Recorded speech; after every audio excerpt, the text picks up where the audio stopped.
If you've ever tried drilling into tile, porcelain, or another hard, smooth surface, you probably know the most annoying part isn't actually drilling the hole. It's getting the drill bit to stay put exactly where you want it.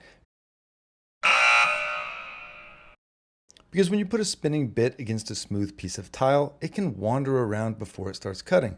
Here's a really simple trick that doesn't require buying a special guide. Grab a small piece of scrap wood and drill a hole through it that's just slightly larger than the drill bit that you'll be using. Now place the wood exactly where you want the hole and hold it or tape it to the surface. The wood acts like a simple drill guide. As you start drilling, the bit is surrounded by the wood, which helps keep it from walking across the surface and scratching or chipping the tile. Once the bit has created a small groove or started cutting into the tile, you can either leave the block or remove it and continue drilling normally.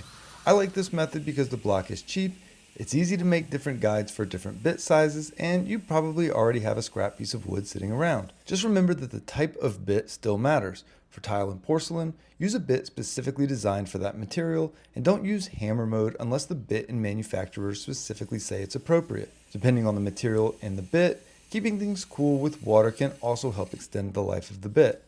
So the next time you're drilling with a smooth tile or porcelain surface and your bit keeps trying to escape, grab a scrap piece of wood. Sometimes the simplest drill guide is the one you make yourself.